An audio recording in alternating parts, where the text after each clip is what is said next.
Banat Bay, at eto na nga pagkikwentuhan po natin ang mga issue sa lipunan na gumigimbal sa ating kabuhayan. Ang dami-dami na nga nating stress sa buhay natin, stress sa pamilya, stress sa trabaho, tapos may kabit pa. So lahat na ng klase ng stress, talagang nai-stress kayo. Tapos pambihirang buhay ire. Ganyan pa ang nangyayari sa bansa natin na talaga nga namang hindi na nasusunod ang mga due process, hindi na nasusunod ang batas, ika nga. Talagang hirap na ngayon. Pag ikaw ay kumalaban sa gobyerno, siguradong may pupulutin ka somewhere. 'Di ba? Gagantihan ka, gagawang ka ng kung ano-anong kwento, at talaga na mayuyura ka ng iyong dangal pag ikaw ay kumontra sa gobyerno. Kaya matindi ho. Maniwala ho kayo sa akin grabe ang mga pangyayari. Kaya alam nyo, eto lang masasabi ko sa inyo mga kababayan, para sa mga nanonood. Kayong mga na OFW, kayo'y mapalad. Kayo'y mapalad dahil wala kayo sa bansa natin ngayon. Kaya lang, yun nga lang, meron kayong mga mahal sa buhay na tinatamaan ng kapalpakan ng punyetang gobyerno na ito. Ang mahal-mahal na ng bilihin, ang dami-dami ng problema sa gobyerno, talamak na naman ang droga sa karsada, tapos kaliwat kanan ang red tape sa negosyo, ang kaliwat kanan ng korupsyon. And yet, ang focus nila, mahuli si Pastor Kibuloy. At ngayon nga po, nagsalita ang spokesperson ni DILG Secretary Abalos at sinasabi na anong masama doon sa pagtanggap ng pera. Sa bagay, sanay naman po kayo dyan. Sa bagay, kayong mga opisyal ng gobyerno, sanay naman kayo, kaya kayo ay immune na. Manhid na, ika nga. Manhid na po kayo sa mga simpleng batas na sana ay inyong sinusunod. 'Di ba? O panoorin po natin ito dahil para may maano natin ng konteksto, ha. Ito. Magandang gabi po, Luzon, Visayas at Mindanao. Ibinalik ng Pangulo sa kampo ni Pastor Kibuloy ang pag-alma nila sa pabuya sa makakapagmuso sa pastor. Tulad ng ginawa ng kampo ng religious leader, kinwestiyon din ng Pangulo ang motibo ng mga ito. Kasabay nito ang hamon sa pastor na magpakita na siya. Nakatutok si JP Soriano. Magpakita siya. I question his motives. Let me question his motives. Bakit lagi kaming kine-question? Sinusundan lang namin ang batas. Sundin din niya ang batas. Yun lang. Hamon niya ni Pangulong Bongbong Marcos. Alam nyo, kung ating pag-uusapan ng batas, wala na pong dapat tayong iba pang magpapaliwanag niya kung hindi alam nyo kung sino. Alam nyo kung sino? Si Kim Chiu. Dapat si Kim Chiu ang imbitahan ninyo para malaman ninyo ang batas. Hindi, alam nyo po ito ewan ko kung updated ba ito si Pangulong Marcos sa mga nangyayari kay Pastor Kibuloy, pero alam mo, it is part of parte po ng batas o due process, ika nga, yung magkaroon ka pa ng appeal, 'di ba? Ngayon po sa kasulukuyan, ang abogado po ni Pastor Kibuloy ay may mga appeal pa. So until that appeal, ibig sabihin tinatawag diyan ginagamit pa niya yung legal remedy kung papaano. Ibig sabihin kasi may mga time yan, mga time frame, 'di ba? May mga time frame na legal process na ginagawa ng abogado. Hindi porket naglabas na ng warrant, ibig sabihin po ay ikaw ay guilty na. Hindi ganoon ang siste dyan. Ikaw ay pagka binabasan ka ng warrant, sinasabi ng korte, ikaw ay parte na ng proseso na ito. Ikaw ay parte na ng korte na ito at ikaw ay uusigin. Ganon. Pero, meron kang legal options, di ba? So, yan ang ginagamit ngayon ni Pastor Quiboloy, ang legal option niya through his lawyers. So, ngayon, ito mga lawyer, kanila pong inaayos pa yung mga bagay-bagay. Kaya nga, when you speak about law, it doesn't mean ganun na kaagad, kailangan na, wala na, o kailangan ikaw ay guilty na porket may warrant ka na. Hindi po ganun ang usapan, Mr. President. Kay Pastor Apollo Quiboloy matapos questionin ng kanyang kampo kung sino ang mga pribadong individual na nag-alok ng 10 milyong pisong pabuya para ituro ang kinaroroonan ni Quiboloy at kung ano ang kanilang motibo. Sinagot din ng Pangulo kung bakit ito tinanggap ng Department of Interior and Local Government. Bakit hindi? They want to help us bring a fugitive to justice. You know, he is a fugitive. He is Are you a lawyer? Hindi, tanong lang. Hindi kasi yung tanong ni nung abogado ni Pastor Quiboloy doon sa isang reporter. Are you a lawyer? Nung sinabing hindi, medyo Kaya nga ang tanong dito legally, is Pastor Quiboloy a fugitive? Alam niyo po, according to the law, may mga jurisprudence, hindi pa po siya fugitive kasi hindi naman po siya convicted. 'Di ba? Hindi pa po convicted si Pastor Quiboloy. So he is not considered to be fugitive. Yan ang paliwanag ng abogado ni Pastor Quiboloy. Hiding from the law. Now, if there are private citizens who want to assist the government in that effort to bring him to justice, I do not see what is any. So he can question their motives as much as they want. Pinaaaresto ng korte si Ayun na. Ayun na po yung sinasabi ni Pangulo Marcos. Parang hindi niya ata kabisado yung mga nangyayari kasi hanggang ngayon pinagpapatuloy pa naman ng pakikipag-appeal ng abogado ni Pastor Quiboloy. Ang question kasi dito, kaya medyo uminit ito, yung proseso ng 10 million na patong, 'di ba? Medyo may pagkamali po 'yun. May pagkamali po yung ganong klaseng ginawa ni Abalos. Tapos actually pinahamak nga siya ng kanyang pagiging bida-bida. Pero nagtataka lang ako. Bakit may mga ibang vlogger na DDS na hindi binabanatan si Abalos? Ako nagtataka lang hindi ko alam. Bakit kaya? Tingnan ninyo yung mga DDS vlogger na hindi bumabanat kay Abalos. Tanong ninyo. Anyway, ito nga yung kinaiinisan ng iba. Bakit kanyo? Kasi nga may sabi nga ni I think it was Ka Eric who said that pag mga terorista, mga talagang number 1 terrorist, usually ang pabuya nga para mahanap 5 million. Ito na yung mga top wanted na mga terrorist, 5 million lang. Tapos kay Pastor Quiboloy 10 million. 'Di ba? So, una, mali na kagad yung bakit ganun kataas? Talaga bang desperado na kayo na mahuli si Pastor Quiboloy? Meron ba kayong hinahabol? 'Di ba? Ano ba ang hinahabol ninyo at gusto ninyong mahuli? Si Pastor Quiboloy ba talaga ang hinahabol ninyo? O si Pangulong Duterte? 'Di ba? Pangalawa, nadula si bida-bidang Abalos at sinabi niyang galing sa kanyang mga friends o concerned friends, 'di ba? Alam nyo, meron talaga tayo sa batas niyan, 'di ba? Bawal ang tumanggap for whatever purpose. Bawal ang tumanggap ng pera o donasyon for whatever purpose, ha?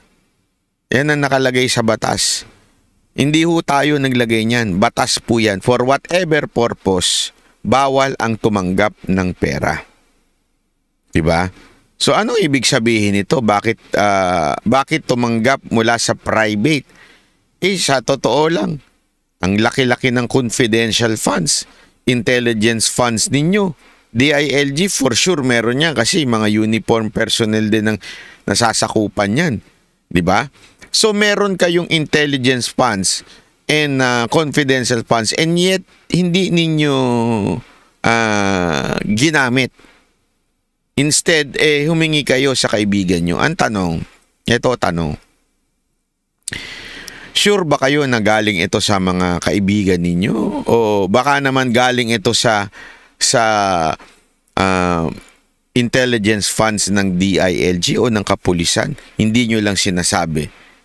Kaya lang, kasi siguro naisip nila, naisip ko naisip ko lang na baka siguro kaya nila sinabing galing sa private para hindi mapuna. Kasi kung galing sa gobyerno, questionin. Tax ng taong bayan, ginamit ninyo para lang mahuli ang isang kalaban ninyo sa politika. Diba? Aminin na natin, hindi naman ito about law. This is about your enemy sa politika. So ginagamit ninyo yung inyong authority para mapin down yung mga kalaban sa politika. Kung kinuha ninyo from the intelligence funds, malamang sa malamang babatikusin kayo. Diba? Kasi pambihira, naghihirap ang bawat Pilipino, kukuha ka ng pondo para panghuli lang sa kalaban ninyo sa politika. Tama, mali? Siguro iniwasan nyo yun. Diba? Iniwasan nyo. Ang problema, sinabi nyo naman dahil sa pagsisinungaling ninyo, di umano, ay sinabi nyo galing sa kaibigan ninyo. Which is also mali. Diba? Mali ho yun. So anong ibig sabihin po? May malaki ho tayong problema. May malaki ho tayong problema kung bakit ho nagkaganire. Kung bakit ho nagkaganito, talaga namang ibig sabihin po ay kayo po ay desperado na to the point na nagkakamali na ho kayo sa batas nang hindi nyo alam. At dahil kayo ay bulag na sa katotohanan, kaya kayo po ay kung ano-anong diskarte na lang. Alam mo, naalala ko dito mga kababayan. Naalala ko dito yung yung sa Egypt, yung panahon ni Moises na yung Pharaoh, di ba? Sa panahon ni Moises, anong sinabi doon sa part na yun, di ba? Sabi doon, God hardened his heart, Pharaoh's heart. Ibig sabihin, pinatigas. Ginawang parang hindi na alam yung tama at mali. Di ba? May ganun na. May ganun na ho ang bakit to ganun? May purpose po ang Panginoon dun. Ako, for sure ako sa mga nangyayari na to. May purpose Tingnan ninyo. Hindi ko alam kung ito ang dahilan para mabura na sa mapa ang gobyernong ito na sa pamumuno ng ating mahal na presidente, sabi nga ni Boss Dada na si Marcos. Yun ba ang dahilan nito? Hindi natin alam. Pero tingnan nyo, one day. Eto, mark my word. Mark my word. Okay? One day, babaliktad ang mundo. At magsisisi ang gobyerno ito sa pinaggagawa nila. Mark my word. Kasi nakalimutan ata nila yung pang-aabusong ginawa ni Marcos Sr. Pinagbayaran din. Nakakalungkot nga kasi sa totoo lang, pinagbayaran in a sense, hindi sila nakauwi dito sa Pilipinas. Yung mga tagong yaman nila ay nasikwester yung labi ni Ferdinand Marcos Sr. Hindi mailibing-libing. Although, si Pangulong Duterte pa ang naglibing nun, di ba? Isipin mo, si Pangulong Duterte pa ang naglibing nun. And yet, ganito nila ginigipit ang taong naglibing sa kanilang ama. Mr. President, is this how you repay a good man? Hindi ako, nagtatanong lang ako. Is this how you repay the man who allowed your father to be buried doon sa sementeryo ng mga bayani? Is this how you going to repay him? Alam mo, baka nabubola ka ng mga nasa paligid mo at nakalimutan mo na ang iyong pinanggalingan. Hindi, yun ako Yun lang po ang tanong ko. Sana maisip nyo yan. Kibuloy at iba pang individual dahil sa paglabag umano sa Republic Act 7610 o Special Protection of Children Against Abuse, Exploitation, and Discrimination Act at sa pagkakasangkot din umano sa Qualified Human Trafficking sa ilalim ng Republic Act 9208. Hiwalay pa yan sa mga hinaharap niyang kaso sa Amerika. Pero sabi ng mga abogado ni Kibuloy, wala raw legal sa mga hakbang ng administrasyon laban sa kanilang kliyente. Tinanong ang Pangulo tungkol kay Kibuloy sa pagdalo niya sa impounding process ceremony ng Upper Wawa Dam Project na inaasahang magiging operational sa huling bahagi ng 2025. Bukod sa dagdag supply ng tubig at kuryente, may epekto rin ito sa komunidad. Ayan, sabi pa nito ito. Sabi ni Samurai, Tupik, sa SMNI pa humingi ng tulong para manalo mga walang utang na loob. Alam mo? Tama kayo dyan. Diba? Among all, since hindi nila manipulate yung ibang istasyon, kasi tandaan ninyo, SMNI pa nga nagbigay, tandaan ninyo etong si Marcos, yung team niya ang nanghingi ng questionnaire sa SMNI. SMNI nagbigay naman sila. Naalala niyo yung kwento na yan? May isang presidential candidate na humingi ng question ahead of time. SMNI lang ang pumayag doon. Yung mga ibang istasyon kaya hindi inatenan kasi alam ni Marcos na hindi niya gagawin ng ibang istasyon magbigay ng question ahead of time. SMNI lang ang forum na pinayagan at hinayaan ito. Binigyan talaga ng pagkakataon ng SMNI na makakampanya si Marcos. Tapos biglang ganito. Ganito ang ginawa kay Pangulong Duterte, ganito pa ang ginawa sa SMNI. Sabi ko sa inyo, ulitin ko lagi sinasabi yan. Everything is permissible, but not everything is beneficial. Sa ating konteksto ay ganito. Ang lahat ng bagay magagawa mo. Malaya kang gawin. Ngunit ang consequence ay hindi malaya. Ano ibig sabihin? Merong balik yan. Darating ang panahon na kung ano yung ginawa mo ay babalik sa'yo. Ngayon, malayo mo siyang nagagawa. Ikaw kasi nasa kapangyarihan, kaya mong gawin ng lahat ng bagay. Pero one day, isang araw, hindi mali naman po kasi yung karma digital. Ko dyan sa karma digital. Pasensya na basagin ko lang yung trip ng iba. Hindi kasi ako naniniwala sa karma. Pagpasensya nyo na, yung karma na yan, paniniwala yan ng mga pagano. Hindi ako naniniwala sa karma. Ako naniniwala pa ako na sa salitang hustisya. Kasi God is a God of justice. Darating ang panahon, lahat ng ginagawa mong kasamaan ay babalik sa'yo. Yun ang dapat. Justice.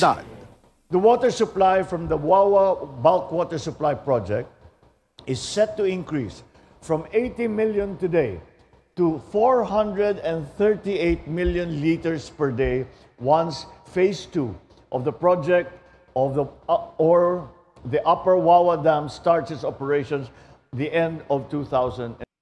Oo nga, kaya nga pagano, ito, kinorek pa ako eh. Pagan practice nga ang karma, same din yun. 25. This dam will also foster climate resilience amongst our people by protecting our communities downstream from flooding and by mitigating the detrimental effects of drought. Para sa GMA Integrated News. Ayun, so yung palang event na yun, event yun for press release. So itong nangyari ay siyempre nagkukumahog na sila, magsosona na, kailangan na nilang alam mo naman, kailangan nilang mag-ipon ng mga accomplishment, di ba? So yung mga accomplishment na yan ay kanila na pong iniipon, kunwari meron, pero sige lang, trip nyo yan di ba? Kung ako sa inyo, maglabas na kayo ng briefer, yung brief, ilabas nyo na. Ilabas nyo na yung briefer sa mga vlogger ninyo. Kasi yung mga vlogger ninyo, pag hindi nyo binigyan ng script, tatanga-tanga eh. Hindi totoo Yung mga vlogger ninyo, pag walang script, parang mga bobo talaga eh. Parang kailangan subuan mo muna sila bago sila makapag-vlog. Yun yung isang veterano daw, di umano siya. Sobrang tagal niya daw as yung I know my job. I know my job. Yung veterano na yan pag nag-vlog nga yan, parang hindi mo alam kung tanga o bobo. Mamili na lang kayo. Bakit kanyo? Kasi yung pag-i-explain niya, it's a common sense. It's a common knowledge, ika nga. Di ba? Parang, okay, alam na namin yan. Binasa mo lang. Di ba? Binasa mo lang, ganun lang. May balita siya. Duterte, ganito. Di ba? Wow. Si Duterte, ganito. Wow. Puro ganun Hindi man lang magbigay ng opinion niya, malalim na pag-uunawa, wala. Wow. Puro ganun Oo, yung sabi niya matagal na daw siya sa media. Matagal na daw siya sa media. Veterano na daw siya. Pero yung datingan niya tsaka yung utak niya parang bulok na. Siguro sa sobrang tagal niya napanis na. Malamang inamag na. Hindi, kasi sa totoo lang, feeling ko inamag na yun Alam mo kung bakit? Kasi yung tao na yan, puno ng yabang sa katawan. Alam mo, ito tandaan nyo ito Ito sa lahat ito hindi lamang po ito sa mga vlogger Tandaan niyo ito Pag kayo po ay mayabang at ayaw magpakorek, ayaw matuto sa iba, kasi nga mayabang pag-iiwanan kayo ng panahon. Parang katulad niya ni Mike Tae. Napag-iwanan ng panahon. Yung argumento niya, argumento ng mga tanga. Kasi nga siguro dahil hindi nagpapakorek, nung kinorek siya ni Pastor Kibuloy, nagdabog. I mean, si Pastor Kibuloy na yun how much more kung i-correct ka ng kapantay mo? Hindi, totoo, di ba? Diyan mo kasi, alam mo may maganyan tayo sa antas ng buhay natin di ba? Sa antas ng buhay natin na parang, pantay lang tayo hindi mo ako pwedeng i-correct. Kaya may mga ganyan tayo sa buhay Pero pag boss kita, sige pwede. Pero pag pareho lang tayo, di mo ako pwedeng i-correct. Pareho galing ni Attorney Libagan. Di ba? Hindi ka abogado, so hindi ka pwedeng i-debate. Mga ganyang style, di ba? Yan yung mga taong nabubulok na yung utak. Yung mga taong na yung utak nila, tawag dito, may inaamag na. Kasi nga ayaw nila na natututo sa iba. sa mas mababa sa kanila. Kasi alam mo, sa totoo lang, you would learn a lot of things. Not just from your boss, but from simple people. Yung mga nasa kalsada, may mga simple silang karunungan na akala mo porket mas mataas ka ng antas sa syudad, 'di ba? I mean, antas sa social class ba ika nga. Ikaw na yung pinakamarunong, itong parking attendant, hindi ka papaturo sa kanya, bobo ka kasi wala kang pinag-aralan. Hindi ganun yun. Alam nyo, marami kang matututunan sa mga tao sa karsada eh. Sa katunayan, mas marami pa silang alam minsan eh. Dahil nga po sa kanila, yung kanilang street smart ika nga. They survive the toughest and the most complicated life in the street. Natutunan nila yun eh. Ibig sabihin, unlike yung mga professor, hindi ko naman sinasabi lahat, pero yung mga professor, yung mga PhD, natuto lang sila through book. Totoo. In other words, teorya, ika nga. Natuto sila, magaling yung libro. 'Di ba?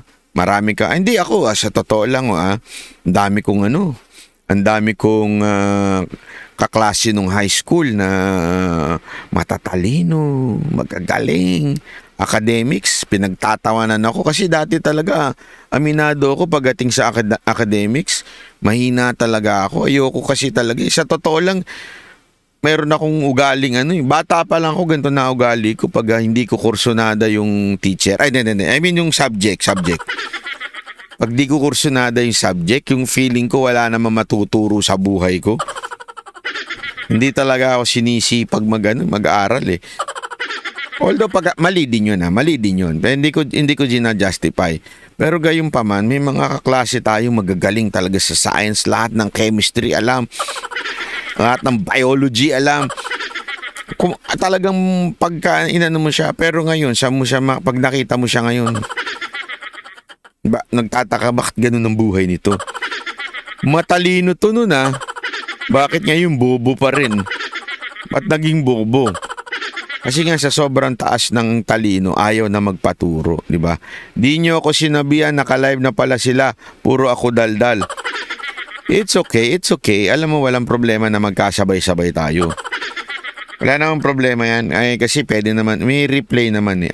Yan nga ang kinagandahan ng social media. Sa social media may replay. Kasi dati sa television walang replay di ba? Ngayon meron ng replay kasi may social media na eh. Tsaka meron na nga din yung yung nare-record, di ba? Yung tanda ko yun, nauso yun, yung nare-record mo yung programa sa cable. Naalala ko noon, ini-schedule yun eh. Ngayon, hindi mo na kailangang schedule, ibalikan mo na lang sa social media. Kaya okay lang, naintindihan ko. Naka-live din si Boss Dada eh. Hindi ko nakita yun sa'yo, pero naka-live din si Boss Dada. Live pala tayo sabay-sabay. Okay lang yun, walang problema yan. Pwede naman i-replay sa social media. Eto, ano kaya ang sitwasyon ng military? Wala ba silang gagawin? Eto. Gusto nyo nang ikwento ko yung chismis. Kaya lang, wala pa ata masyadong nanonood na kay Boss Dada pa iba eh. Gusto nyo na ba ikwento ko yung chismis? O mamaya na lang. Mamaya ikwento natin chismis pagka marami na hong nanonood. Tsaka natin, paalala nyo na lang kasi tungkol dyan yung chismis ko eh. Tuloy natin tong balitan to. Tapos na yan, okay? So eto, pakinggan natin ito. Maganda ho kasi itong paliwanag kung bakit hindi tama ang private donation. You cannot accept private donations in order to make the life of another person miserable, even if it is supposedly for a legal purpose. Nako. That cannot be, because that is ripe to that invites any and all temptations. Alam nyo ba na itong si Carion si attorney ay guro? Ito yung mga gusto ko maging guro, kari sa law. Kasi pag nagpaliwanag, kahit malalim mo yung kanyang pag-Ingles at saka yung law, matututo ka. Ang mga ayokong teacher, siguro sila Attorney Libayan, yung mga teacher na yun, walang mangyayari sa buhay ko. Oo, totoo, yung mga ganyan, Attorney Libayan, o di kaya si Attorney Gadon. Ay, hindi na pala siya Attorney, Di ba? Siguro kung mga ganun ang teacher mo sa law, si Attorney Gadon, saka si Attorney Libayan, siguro talagang kesa na tumalino ka, baka lalo kang bumagsak sa bar. Di ba? Eto, magaling ito. Magaling ito. Kasi may rumor na tatakbo siya pagka-senador. So, kumbaga, rumor lang yan.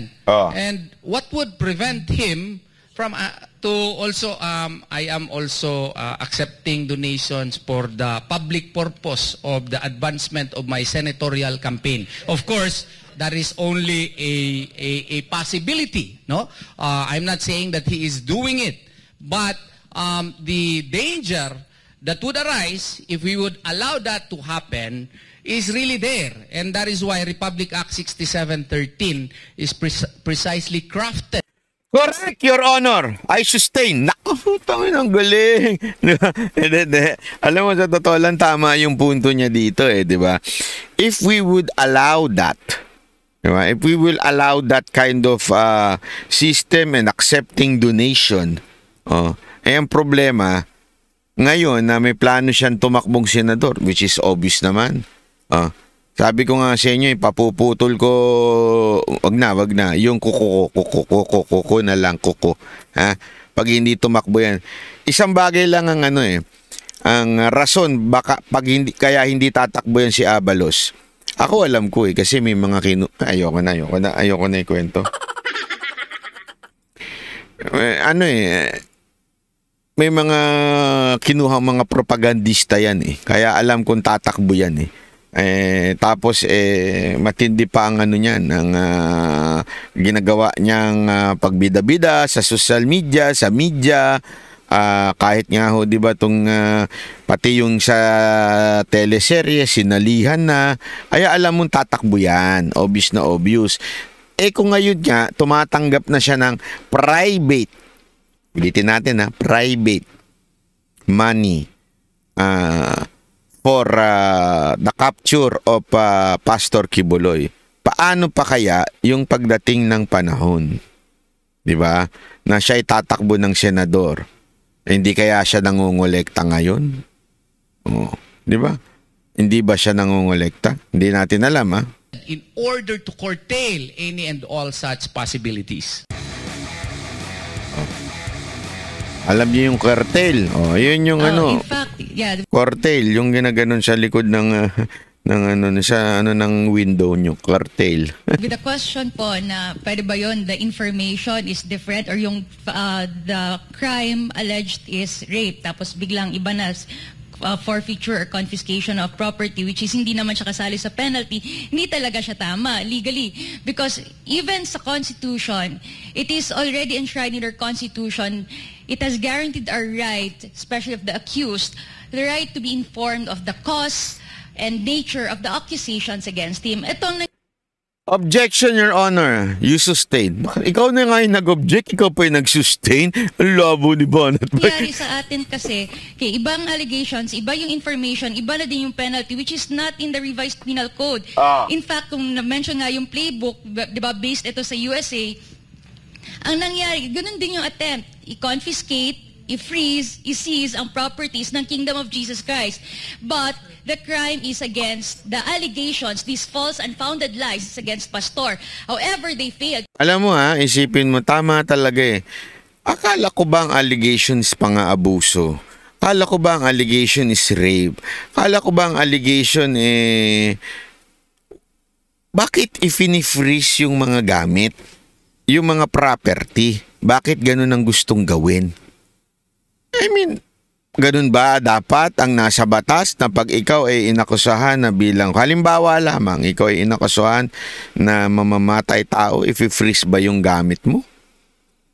Alam mo, may kwento nga ako dyan Isa pa ang kwento. Alam nyo ba yung isa sa mga binigyan ng tawag doon, reward money, yung sinasabing, di ba, may mga kasama siya na iba, tigwa 1 million. Alam mo ba yung isa doon? Singer lang, praise and worship singer lang. Kinasabi nga, anong kasalanan nun? Kumakanta siya? Anong kasalanan nun? Hindi nga nila nang aabuso. Sa pagkanta ay nang aabuso. Ang layo talaga eh. Kaya lang kasi, parte daw ito ng yung mga top leader ng KOJC, yun yung mga kinasuhan. Kaya dito malalaman mo, ang pinipilay nila dito, hindi lang si Pastor Quiboloy, the entire KOJC ang pinipilayan nila dito. Kasi none of the properties, even just one property, walang nakapangalan kay Pastor. Because they are different, separate entity.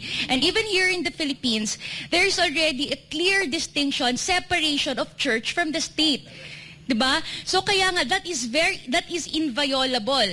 In fact, objection, Your Honor. Sustain. very respected yan, kaya exempt pa yung mga religious from taxes. Ganyan ang pagtingin ng Constitution, lalo na sa mga religious organizations. Wala nga sa pangalan ni Pastor Quiboloy, bakit kinisikwesta? Alam mo sa tingin ko, pera dahilan nito. Pera. Talagang gusto nilang maubusan ng pera si Pastor Quiboloy. Diba? Para talaga makakimkim ng gobyerno na to. Ano kaya yun? Bakit kaya, no? Gagamitin kaya yun sa pagtakbong senador? Hindi ko alam, ha? Ako nagtatanong lang. From that, we have to consider that it is basic under the rules that once the investigating prosecutor has already resolved the case during the preliminary investigation, then it has to be consistent with the information to be made. So meaning to say, kung ano lang yung nasa case, meaning to say, maganda yan, ha? Tandaan yan. lang yung binigyan ng opportunity ng respondent to defend himself during the preliminary investigation at ano lang yung na-resolve, yun lang dapat. Play lang natin namin, papatayin ko lang yung camera, mabilis lang, ha? Mabilis lang. But yung information na mag-reflect, it should be consistent. Okay? Ang masabi ko lang dun, kasi tamang-tama na itong aking mga magagaling na kasama. Pero merong maganda explanation yan. It violates the principle of law called coram non judice. Okay. Coram non judice means not before a judge. If the allegations in the complaint, or if there are no allegations in the complaint, then the information has no basis. So, kumbaga, akin siya sa, hindi mo pwede ma-prove yung hindi mo inallege. So, doon nga sa affidavit complaint nung complainant dito, wala naman siyang allegation na nakalikop siya ng maraming pera because of human trafficking. Ang nangyari, nandun na sa resolution, dinagdagan pa anti-money laundering. So, parang akin to a violation of the principle of law of coram non judice. Because it is not properly alleged, it should not have been stated in the resolution, nor should have been it stated in the information. Lako. No basis po. Parang ganun lang po. Oo. Thank you, Atty. Torion. Meron lang akong gustong malinaw, no? Kasi narinig ko yung donation, yung solicitation. Di ba, sir, pagka nag-donate, nag-solicit, nagbabayad pa yan ng donor's tax? Dapat ba yan nire-report? Halimbawa, yung kaibigan ni Mr. Abalos, kailangan mag-file sila ng donor's tax, ganun ba yun? Oo, correct yan. Hindi siya nagsabi, galing daw sa kaibigan niya . Wala naman nagtatanong sa kanya, sinabi lang niya. Ako nagtanong ako sa kanya, saan galing yung pondo? Kasi nakita ko yung logo ng PNP at saka DILG. So ang iniisip ko noon, pera ng gobyerno, pondo ng gobyerno. Sabi niya hindi, galing daw sa kaibigan. Nako, nadali sila doon. Baka nakulangan lang siguro ng research po si Secretary Abalos. Bait. Kung mabasa natin yung Section 7D ng Republic Act mabait pa ito si 6713. si attorney, 'di ba? Sabi niya baka nakulangan ng research. Hindi niya na sinabing bobo, no? Galing din ito ni attorney Karen, simple lang pero rock, 'di ba? Totoo eh. Kasi tama nga naman, abogado daw si Ewan ko nga ba bakit naging abogado yun. Pero abogado daw si Abalos. Pero and yet, kulang sa research. Alam mo, dito nga yung sinasabi ko nabulag na ata talaga sila sa obsession nila kay Pastor Kibuloy. Sa sobrang obsession nila, they want to prove na kaya nilang gawin yan. Akala kasi siguro nila na pogi points para sa kanila yung mahuli si Pastor Kibuloy. Akala nila, naniniwala ang mga tao na si Pastor Kibuloy ay masamang tao. Hindi nila alam na maraming kabutihan na nagagawa si Pastor Kibuloy na nare-realize siya ng mga kapwa Pilipino. Alam mo ito, simple lang yan. Kami nga po baka akala ninyo porket kami ay sinasama ni Pastor Kibuloy ni Pastor Kibuloy ng KOJC sa mga event nila ay kami po ay kanila na pong na-brainwash. Hindi ho. Kasi una-una, kung ako nananatili po ako sa pananampalatayang pinaniniwalaan ko at hindi po kami pareho ng KOJC. And yet, what we saw and what we are seeing pala, talaga naman itong grupo ng KOJC ay sobrang maayos na tao. Kasi nga po, dahil sa kanilang pinuno na si Pastor Kibuloy. Alam nyo, maniwala kayo o sa hindi, pero sobra ho nilang, kung maaari ko lang ikwento ang lahat ng mga nangyayari sa loob ng SMNI at KOJC, kung malaya ko lang maikikwento lahat, maniwala kayo, sila ang tinatawag ko na peacemaker. Lagi nila sinasabi, wag nang mag-away, magmahala na lang. Kahit yung may mga atraso sa kanila, kinukonsider pa rin nilang kaibigan.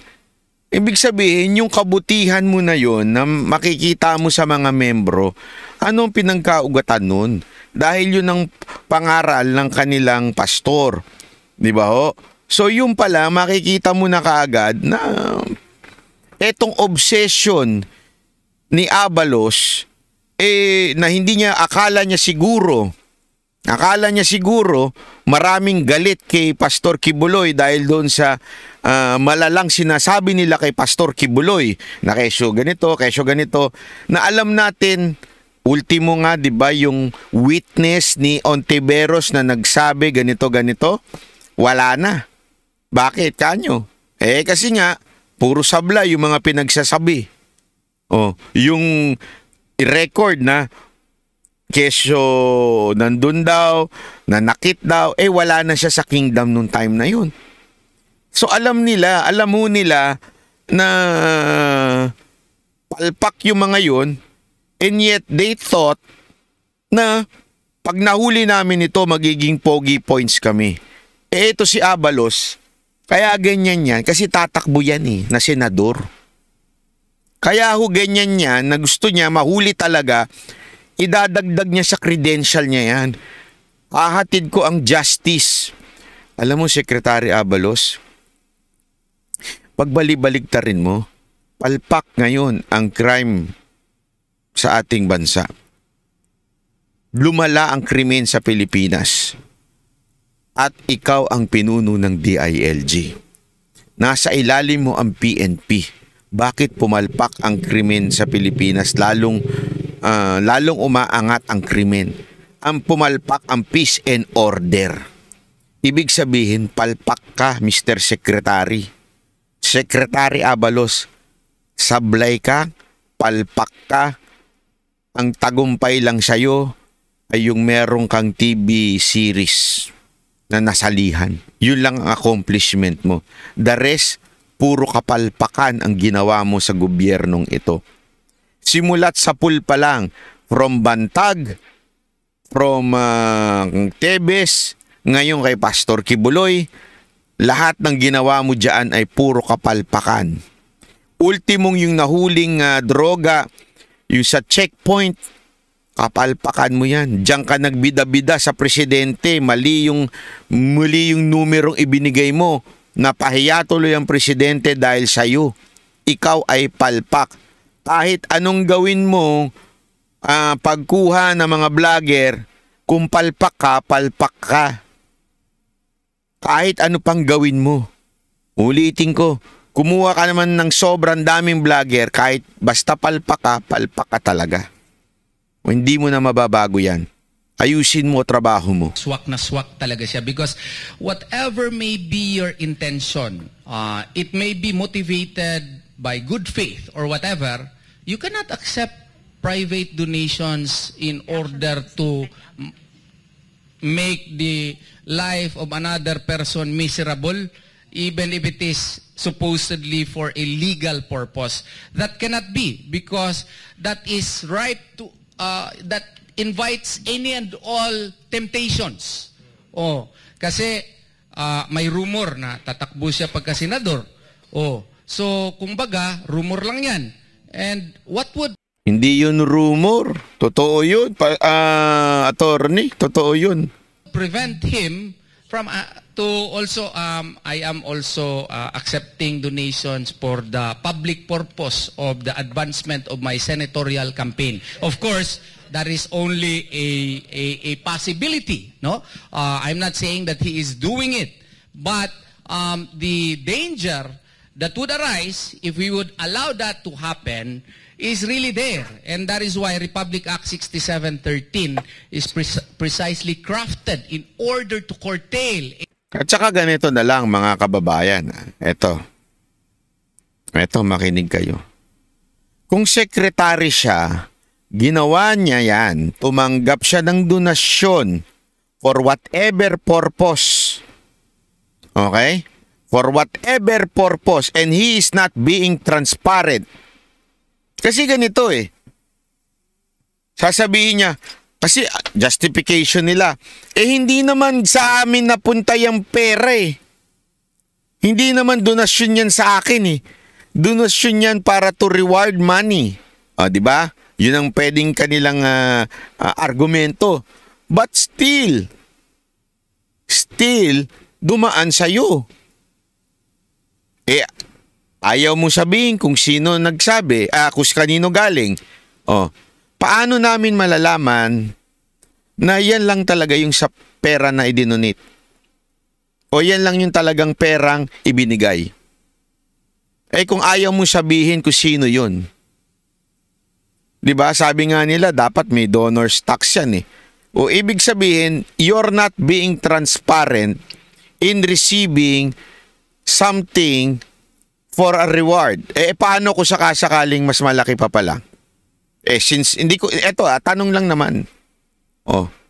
Malay ko kung meron kang, di ko alam. Di ba? Tanong lang naman, Hindi ko sinasabing magnanakaw siya. Tinatanong ko lang naman kung magkano yung total talaga niyan. Totoo bang 10 million lang? Tapos yung para doon. Ako'y nagtatanong. Kaya nga maganda, maging transparent ka. Kesa sa pagdudahan ka ng tao. Kasi ayaw mo maging transparent. Sino ba nagbigay niyan? Yun ang tanong doon. Kung ginawa niya yan bilang sekretary at naging senador yan, pwede niya rin gawin yan. Pwede rin dyan tumanggap ng donor para kunwari sa isang partikular na proyekto. This project is donated by a friend. Hindi pwede yun. Even if hindi sa'yo napunta yung pera, the mere fact na ikaw ang tumanggap, ikaw ang dinagdaanan ng pera, mali din po yun. Kaya nga kung nagawa mo bilang sekretary yan, maaari mo magawa bilang senador. Tama, mali? Tama po ba yun? Naaayon po ba yun sa batas? Again I'm not saying may nakuha ka, may natanggap ka, o ikaw ang tumanggap ng pera. Sabi nga ng for whatever purpose, mali yun. So, kung hindi mo inatanggap ngayon na mali yun, so pag nagsenador ka, gagawin mo din pala yan. Tama, mali. Oh.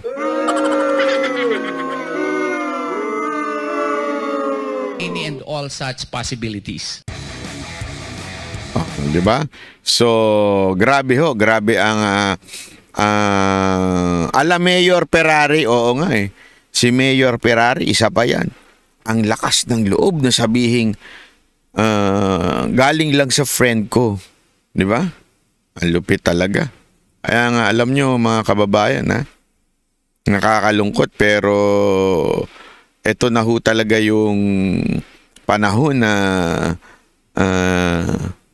parang ang kanila po talagang bitamina ay anesthesia. Di ba? Yung bitamina nilang anesthesia. Bakit? Ang kakapal na ng mukha, wala nang mga pakiramdam. Di ba ho? Oh, sabi mas okay pa nga tumakbo si Idol Banat Bay sa pagkasenador dahil prinsipyo, ay walang ganunan. Wag tayo mag-ano, sarap-sarap ng buhay ko eh.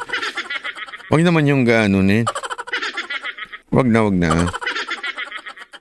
Maraming mas magaling dyan. Nandiyan naman ang mga Duterte, di ba? Nandiyan ang mga Duterte. Sila na lang ho muna.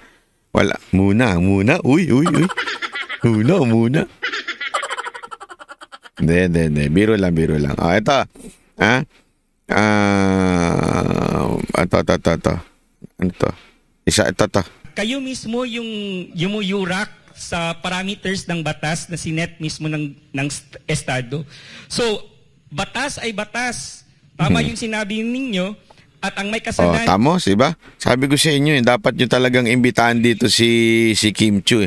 Kasi ang batas ay batas. Yan ang ni Kim Chiu. Ay mananagot. Kaya nga, we are preparing all these cases, building up cases against you because we know for the fact that the law is law and no one is above the law. Even you can be liable for this. Ayan, napakinggan natin to. Maganda itong sabi dito. Ilang beses ko narinig yung Republic Act 6713. Baka sabihin, okay lang. Ganun naman ang estilo ngayon ng mga nasa gobyerno. May batas. Sige, may batas. Pwede naman may ikutan yan. Pero may parusa ba yan, attorney? Yung violation? Meron po. Our good secretary should perhaps read Section 11 of Republic Act 6713. If you will read it, Section 11.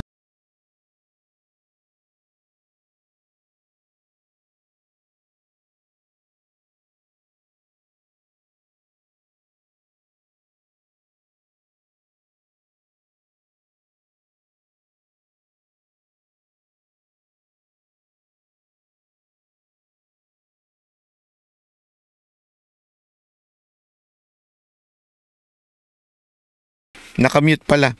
Sorry naman, nakamute. Alam nyo na. Tinanong kasi dito sino si MC. Sinagot ko na. Sorry, nakamute pala. Kaya wala na, hindi ko na ulitin. Hindi, binasa ko talaga sino si MC. So sinagot ko, nakamute. Hindi ko nakasalanan yun. Hindi ha. Bigyan ko kayo ng clue, ha? Si MC, yung sinasabi nilang MC, okay? Hindi yan tao. Yan po ay grupo, organisasyon, kumpanya. Basta hindi yan tao. Pangalawa, yan daw ay matindi manigarilyo. Tuloy. And if my memory serves me right, violations of Section 7, 8, and 9 of Republic Act 6713, if he is found guilty, would be liable to 5 years imprisonment. And a fine of 5,000 pesos and disqualification from public office. No? Hindi naka-indicate kung permanent ba or temporary, but as a general rule, if there is already imprisonment, so baka madali siya dito, no? para walang basahin na lang talaga natin yung batas. Baka sasabihin na gawa lang natin. 6713 Sige, basa. Section 11. Tingnan natin. Basa, sir. Ang nakasabi po dito EJ Warrior, salamat. Sino bang naka-access na dyan? Kanyari. 11, para sigurado. Yan. Section 11 iho. Yan. Nandito, penalties sa last sentence. Violations of Section 7, 8, or 9 of this act shall be punishable with imprisonment not exceeding 5 years. Nako. Not exceeding 5 years. Nako. Or a fine not exceeding 5,000 pesos or both. Nako. And in the discretion of the court of competent jurisdiction, disqualification to hold public office. Tapos paragraph B nakasabi, any violation hereof proven in a proper administrative proceeding shall be sufficient cause for removal or dismissal of a public official or employee. Dapat talaga ma-remove to sa kasi si Secretary Abalos at saka si nag-uunahan si Secretary Abalos at saka si Trillanes nag-uunahan, sino mas bida-bida sa kanila, di ba? EJ Warrior, maraming salamat. Bilis Kilos DDS, maraming salamat. Di ba? Nagkukumpetensya sila O sino mas epal sa atin? Ikaw ba o ako? Sino? Hindi, ako nasa posisyon ako kaya mas epal ako sa'yo. Basta bukas may expose na naman ako. Sasabihin ni Trillanes, sasabihin naman ito ni Abalos, kahit na. Ako naman, araw-araw kong babanatan si Kibuloy. Di ba? Arlene May Galvez, maraming salamat. Hindi pwedeng ikaw laging bida-bida. Kailangan ako din, magbida-bida din ako. Di ba? Kaya nagko-contest sila dito kung sino mas bida-bida sa kanila at sino mas walang alam sa batas Tanggal. Even if no criminal prosecution is instituted against him. So, automatic tanggal ha? Tanggal po siya, boss. Oo. Tapos, meron pa. C. Private individuals, yung nagbigay. Yung si friend. Yung friend who participate in conspiracy as co-principals, accomplices, or accessories with public officials or employees in violation of this act shall be subject to the same penal liabilities as the public officials or employees and shall be tried jointly with them. Kasali sila. Parehong penalty ha? Pareho sila po ng penalty. Pagkulong. May pumasok dito, Misana. Hindi ko papangalanan ng kumpleto. Pero ibabato ko ng patanong.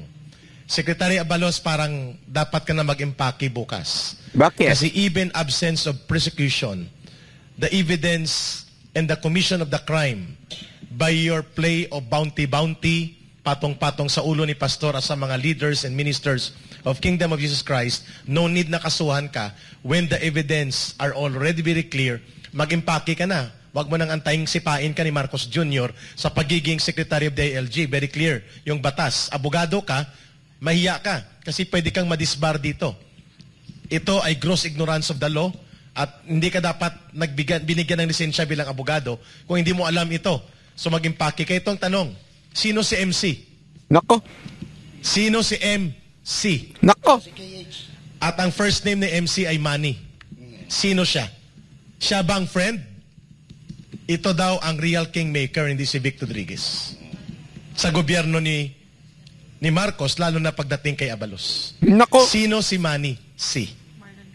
Sino siya, Secretary Abalos? I-involve ba siya dito? And I like, hindi ko kukumplituhin, but I know him. Kilala ko ito. Si Manny Corporation ba yan? At malalim ang mga taong ito. Pwede naming ikamatay pagkatapos ng press conference kapag kinumpleto ko ang apelyido niya. Sino siya? Yun ang tanong sa kanya. Si Manny Corporation ba yan? Involved ba siya dito? At siya ba nagpapatakbo ng PNP at ng buong DILG sa likod mo? Sino si MC? Si Manny Pacquiao ba? Manny Pacquiao ba yan? Secretary Abalos, be transparent about that. Number 2, I like the word or the words uttered by Sister Eleanor. This government is... become a lawless government. Naku po, patay tayo dyan. That is an imprimatur of decision coming from those who are not involved in politics. Sa mga ordinaryong taong bayan, to call this government a lawless government ay napakatindi po yun.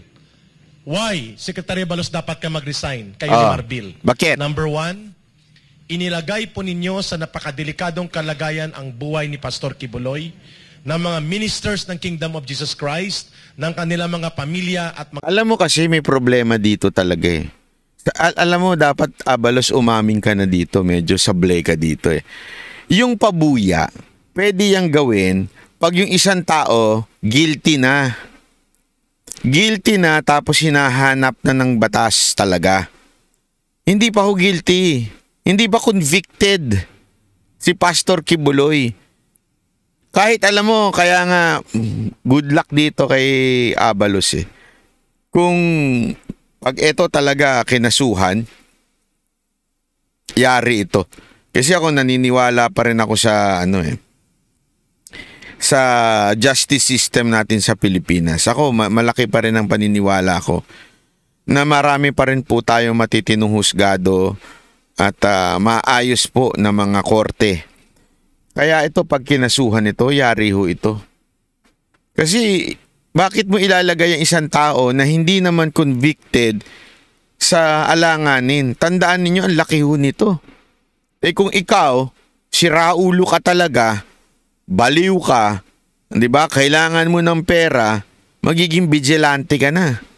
Sa isang taong hindi naman wanted pa ng batas. Hindi pa ho guilty, hindi pa ho siya convicted. Kaya delicates ho ito, delicates to. Mga kapanalig at mga kasapi ng buong KOGC. Because sa bounty na inilagay ninyo ay walang naputol anit sa pera at mga kriminal. Kagaya po sa pagtrato nila kay Abu Sabaya. Alam niyo po kasi si MC, siya po yung kumanta ng ano ba to? Ng I Can't Live. Kay Isnilon Hapilon, kay Ka Roger, kay Joe Masison. Mga bloodthirst. Living without you.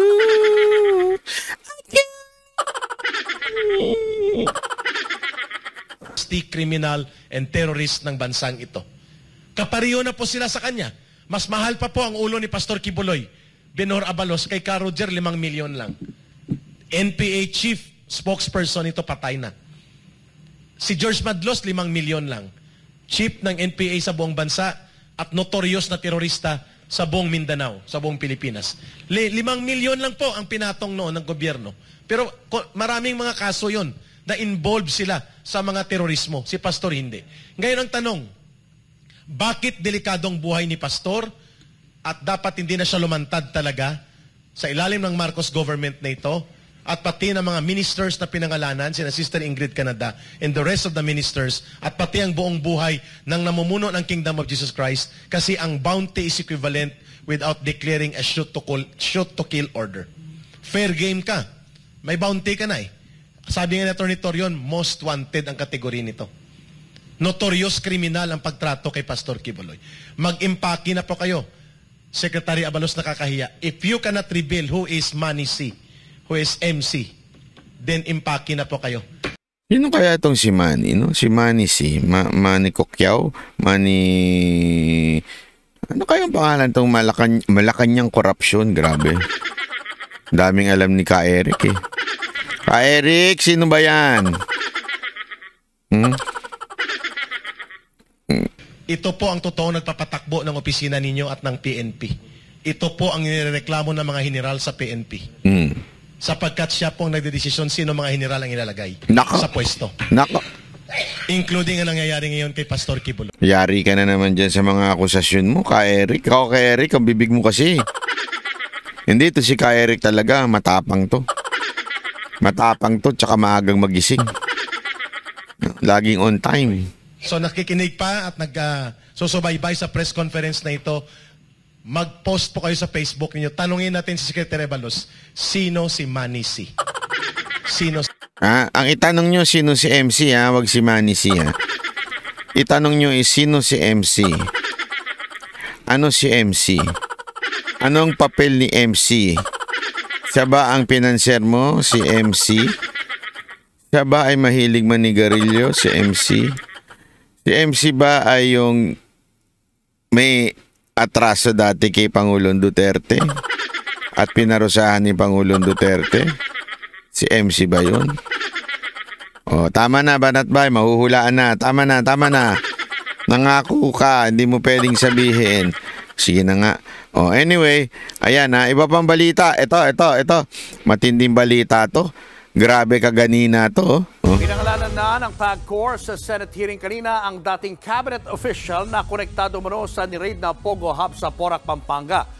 Naniniwala naman ang isang senador na mga sangkot noon sa kontrobersyal na Farmally ay konektado rin sa issue ng mga Pogo. Nasa frontline na balitang yan si Mean Los Baños. Humarap sa pagdinig ng Senate Committee on Women and Children si PAGCOR Chairman Alejandro Tenco.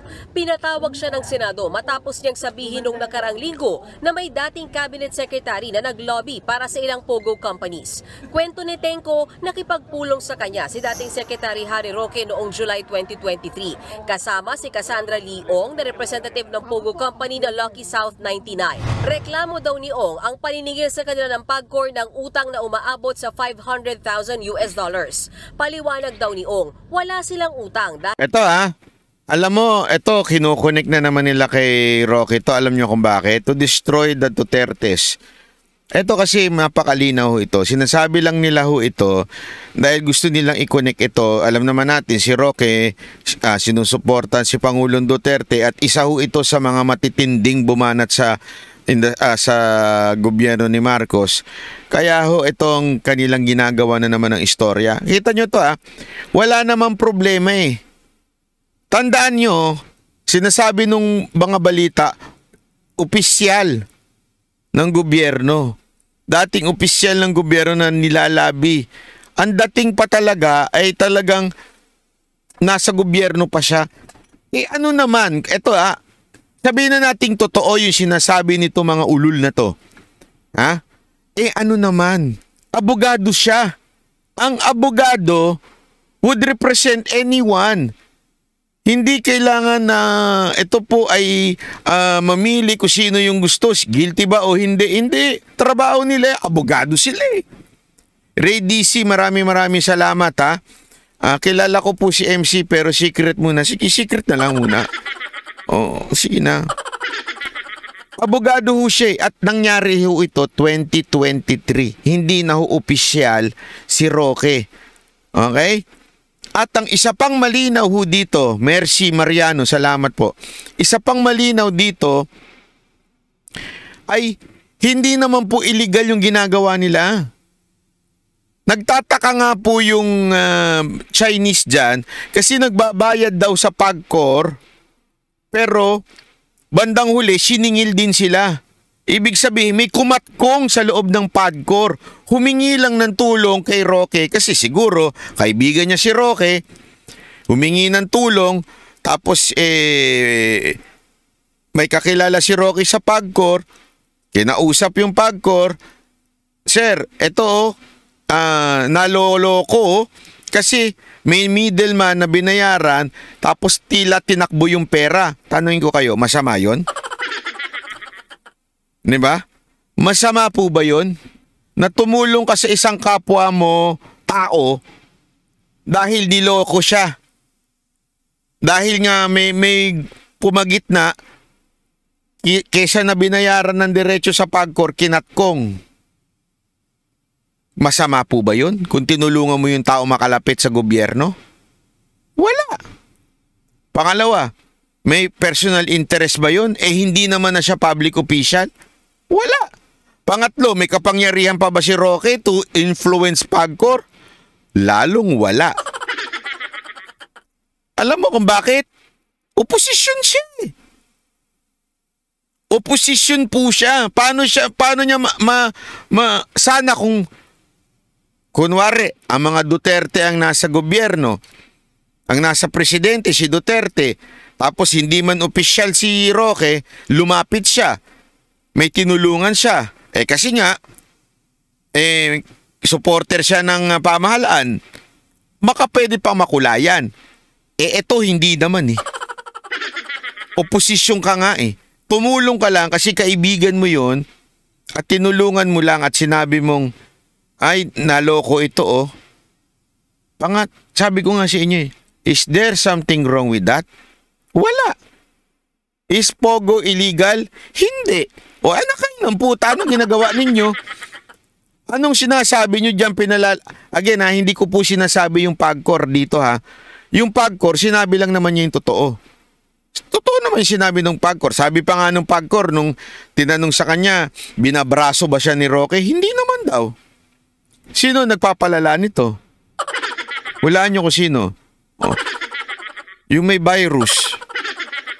Dahil nagbabayad sila sa PAGCOR sa pamamagitan ng isang Dennis Cunanan. Kaso, naloko daw sila ni Cunanan at di pala binabayad ang pera nila sa... Naloko sila nung middleman na binabayaran nila supposedly sa PAGCOR. Tama, mali. So anong masama ngayon kung, kunwari may humingi ng tulong sa akin. Halimbawa lang, may humingi ng tulong sa akin. Tapos may kilala ako sa gobyerno. Halimbawa, itong isang tao kilala ko sa gobyerno kasi nagsilbi rin ito kay Pangulong Duterte dati at medyo koneksyon ko. Ilalapit ko sa kanya, ma'am, sir, may problema po itong isang kumpanya na kaibigan ko kasi niloko daw siya ng isa sa mga tauhan ninyo. Masama po ba yun? Hindi, tanungin ko kayo, masama po ba yun? Una-una, wala naman ako sa gobyerno. Tigit sa lahat, wala akong kapangyarihan sa gobyerno. Wala akong impluwensya. Masama po ba yun? Hindi. Bakit nyo kukulayan? PAGCOR. Noong panahong iyon, may lisensya sa PAGCOR ang Lucky South 99. Pero kalaunay ni raid sa Porac, Pampanga. Sabi ni Tenko, wala naman siyang naramdamang pamimressure mula kay Roque. Wala naman siya naramdamang pamimressure kay Roque. At kung gawin man ni Roque na mamressure, hindi niya kaya mamressure. Nasa oposisyon siya ngayon Kinukontra niya nga yung gobyerno So anong ginawa? Kung kaibigan niya yun, masama. Hindi, ang tanong ko nga ito masama ho ba ang Pogo? I mean, sorry, not the term masama. Illegal po ba ang Pogo? Hindi. Gawin niyo munang illegal, tsaka kayo magbintang ngayon sa mga taong tumutulong dito. I'm not saying magbabuti yung ginagawa ni Roque Hindi yun ang sinasabi ko dito. Kasi ako, I'm against any form of gambling. Pero walang illegal sa ginawa ni Roque. Walang illegal sa ginawa ni Roque. Tumulong lang siya ng kaibigan niya na makalapit dito sa PAGCOR. Alam mo naman, yung government natin, kailangan pang may kaibigan para makalapit ang tao. Siguro, sabi ng PAGCOR, yan si Roque, siyempre nagbigay ng konting courtesy. Si Roque, tandaan nyo, 2023 po yan, hindi na ho siya dyan opisyal, pero siyempre may courtesy. Sige na nga, imit natin yung kaibigan niya. Ano problema? Ayun lang. May illegal bang transaction? Wala. May mali ba doon sa kumpanya na inilalapit doon? Nagbayad naman daw, naloko lang. Wala. So anong pinalalabas nito ni anong pangalan to? Antivirus. Sinamahan lang daw ni Roque ang kanyang kliyente na si Ong.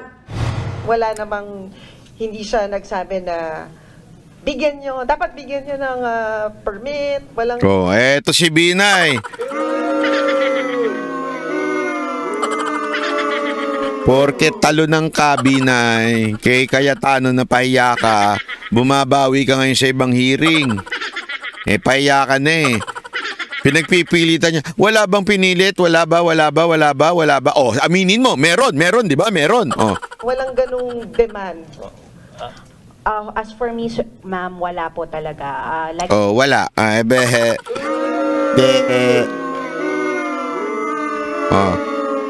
Pahiya ka ngayon, Binay, no? Pahiya ka. Nangingit na.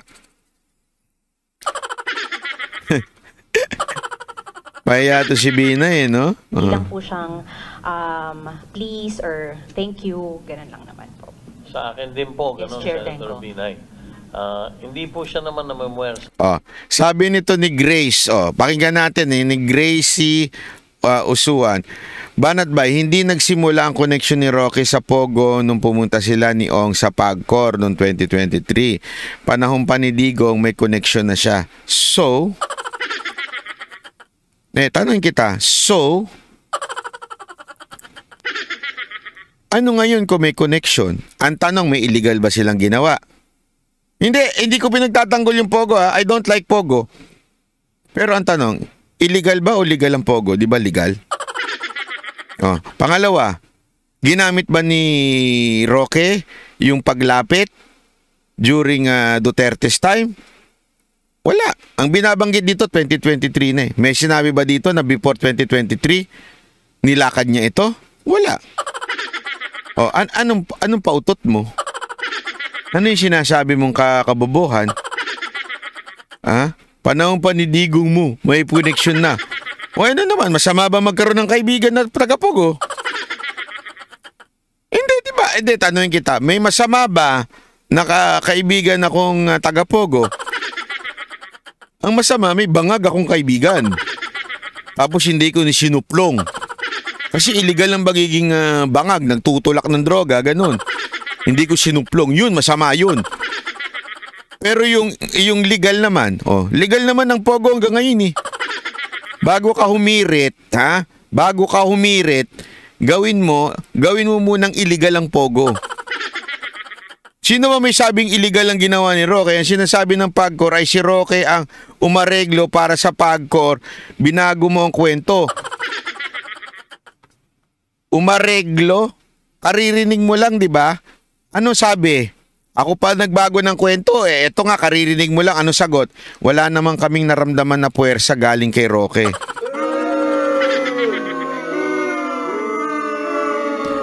Di pahiya ka na naman. Pangalawang pahiya mo na, hirit ka pa. Pangalawang pahiya mo na yan. Di ba? Wala naman sinabing yung PAGCOR na, hindi, binraso kami. Pinilit kami ni Roque. Pinilit kami.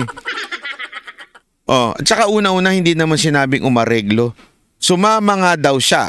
According sa news hindi ako nagsabi, according sa news. Bilang abogado. Abay, pambihira. So ibig bang sabihin, Gracia ay hindi na po siya pwedeng maging abogado ngayon ng isang legal na kampanya? Ulitin ko legal na kampanya. Naniniwala kang hindi illegal yan, di ba? So naniniwala kang legal. So therefore, masama na ba ang maging abogado si Roque ng legal na kumpanya? Kung totoo yun pero sinasabi kasi ni Roque hindi siya abogado tumulong lang siya ang tanong, masama po ba yun? Hindi. Anong pinahihirit mo dyan? Kung ako sa'yo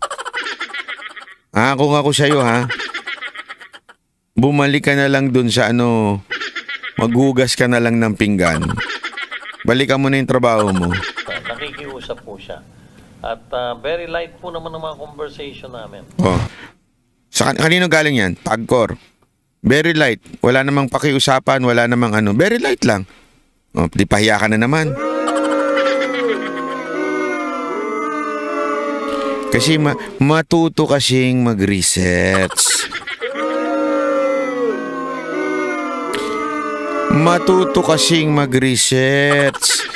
Hindi yung galit ka lang sa mga oposisyon. Wala tayo yan ang problema. Kasi alam mo, kung sa inyo sinasabi kong paulit-ulit, tigilan niyo yung pagpapanonood sa mga tanso vlogger. Ang bobo niyo mga yan Yung mga tanso vlogger, bobo yan. Tapos pinanood mo pa, di mahahawa ka sa kabobohan. Di ba? Matapos ang meeting, ilang beses pa raw nag-follow up si Roque kay Attorney Jessa Fernandez. When you say follow up, tanungin ko kayo, ginawa ba yon after 23 o before 23? Anyway, tanga ka naman di ba? So tanungin na lang kita.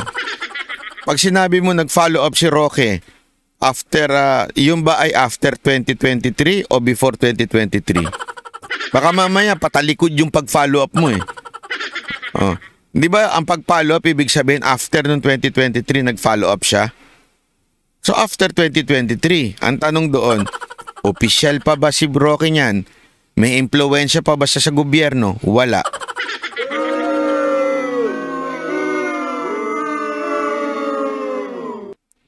Alam mo, kung mambabara ka, doon ka na lang sa mga bobo. Meron namang mga bobong vlogger eh. Huwag ka mag-alala, meron. Sila na lang ang pagtripan mo. Gusto mo ituro kita sa mga bobong vlogger? Sigurado ako, hindi ka masasagot. Maaga-away lang kayo. Magpapaawa lang siya yun. Gusto mo, doon kita ituro? Oh. Huwag na, maghanap ka na lang. Para sa renewal ng lisensya ng Lucky South. Pero kalaunan, hindi na sila binigyan ng lisensya ng PAGCOR. Nagpresenta naman ng organizational chart ng Lucky South si Senator Hontiveros. Dito nakalagay ang pangalan ni Harry Roque, na head umano ng legal department ng kumpanya.